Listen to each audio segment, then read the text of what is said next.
Welcome to my Triumph Tiger 900 Rally Pro in Sandstorm colour. So why a Tiger 900 Rally Pro? Well, it's a second bike. My other bike is also a Triumph, a Speed Triple 1200 RS, and I decided that I wanted a bike that was better for touring, better for doing long distances on. I like the Triumph brand. I've been very pleased with the Speed Triple, so again I decided, well, I'll look at Tigers. So I test rode both versions of the Tiger 900, the Rally and the GT versions, and to be honest, when I was riding them, I couldn't really detect any major differences between the Rally and the GT in how they performed on the road, the handling, the grip. Obviously the performance on the two is pretty much identical because mechanically they're the same.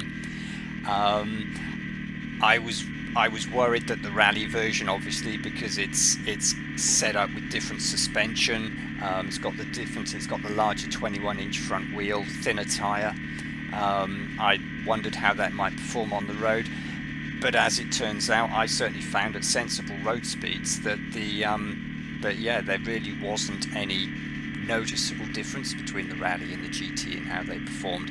So I decided at the end of the day that I would go for the Rally version, even though I have no particular intentions to take it significantly off-road. I just preferred the way it looks, and the prices are virtually the same between the Rally Pro and the GT Pro, so decided I just preferred the Rally version, so that's the one that I would go for. I know there are some other differences between the Rally and the GT versions. As I mentioned, the Rally has taller and softer setup suspension. Apparently the Rally version has different bars and the peg locations are slightly different. But when I test rode them, if I hadn't been told that, I wouldn't have picked up that there was those particular differences. It just felt pretty much the same to ride to me. I could have been sat on either.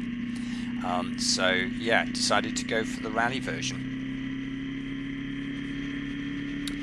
When I test rode the bikes, I did also consider the Tiger 1200 as an option, as a touring bike as well. But after I'd ridden the both versions of the 900, I decided that really the 900 was about as big and heavy as I'd want a bike to be, particularly for manoeuvring them around, wheeling it up and down the drive, manoeuvring it around the garage, that sort of thing.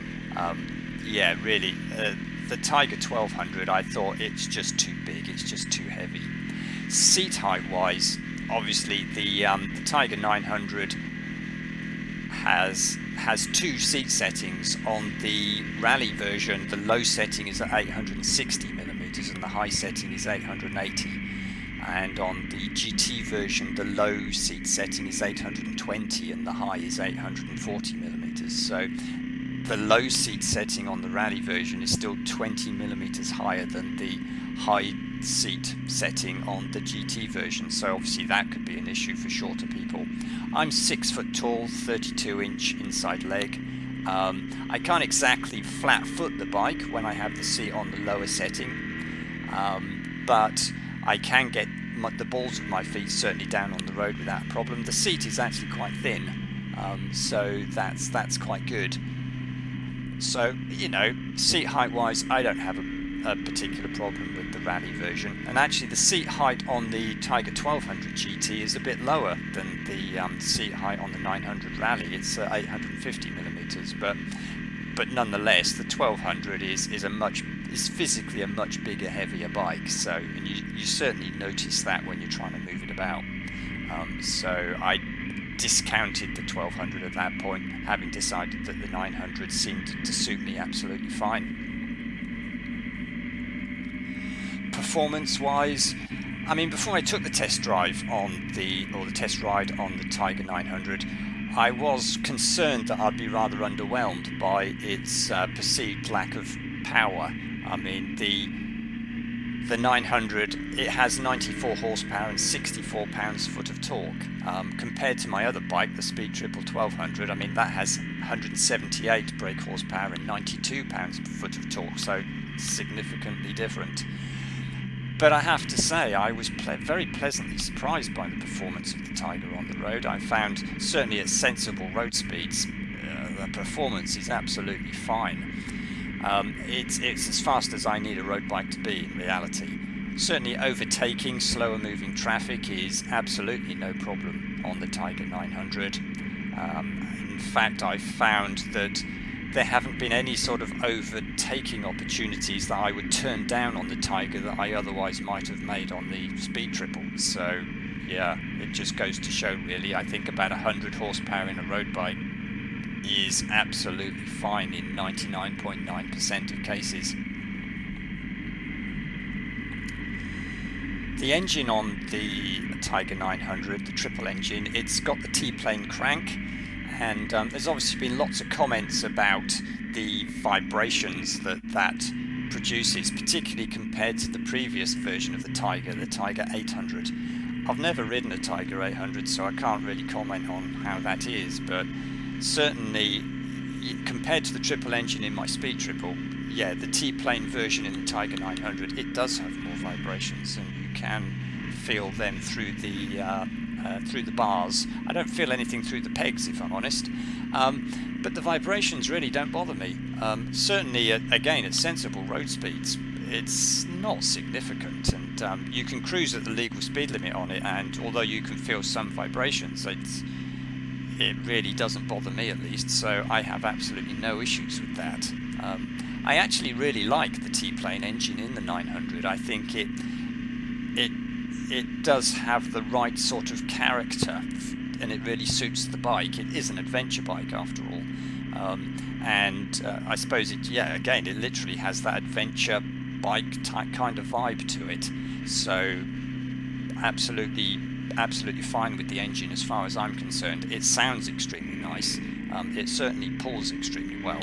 So overall, I'm very impressed with it. Similarly with the gearbox, the quick shifter, very slick up and down the box. Auto blipper on the down change, all works very well indeed. Very pleased. Accessory wise, the Tiger 900, it comes extremely well spec'd from the factory. It's got a heated seat, heated grips, cruise control, the quick shifter, centre stand. Really the only thing to add from my point of view was I wanted the luggage, so I added the Trekker panniers to it, and yeah, very pleased with them. That all seems to work extremely well. The Trekker panniers are pretty flexible. You can actually mount them either on the side of the bikes as panniers, or if you're just taking them one at a time, you can put it on the top rack and just treat it as a top box. So they fit either way. So it's all really nice and flexible. You don't have to carry the panniers just on the side of the bike. You can actually just stick it on as a top box, which I thought was pretty cool. In terms of quality of the bike, again, I've been very pleased. Everything on it looks nice. The instrumentation is nice, the TFT screen. The switch gear is all pretty nice. It's backlit, which is very handy at night. The paintwork is nice, very high quality. So far the bike has proven itself to be completely reliable. It's early days yet, it's only 3 months old, but with my Speed Triple that I have, that's now 18 months old, and I've had absolutely zero problems with that. So I'm hoping that the Tiger will follow suit and be the same as that. And I've also been very impressed with the quality on the Speed Triple, I have to say. So one of the reasons why I've stuck with the Triumph brand was because I've been so pleased with the Speed Triple. So I'm hoping that the Tiger will follow suit. Only minor quibble I suppose I've had on the Tiger is getting the Bluetooth to work. Trying to get the built-in sat-nav to actually talk to my Triumph app. I've kind of given up on that now. It's due in for its first service shortly, so I'll get the dealer to sort it out. Strangely, I can get it all to work okay on my Speed Triple, so I don't think it's me being incompetent. I think there's just something wrong with the system, so well, they can sort that out when it's in for its service. but that's a minor issue, really, a minor gripe. It certainly doesn't affect the overall performance of the bike at all. So yeah, so far my decision I'm very, very happy with. No regrets at this point in buying the Tiger 900 Rally Pro. So well, that's about it. Just thought I'd give a quick overview of how and why I ended up buying a Tiger 900. So yeah, very pleased. So thanks very much for watching and listening. Bye for now.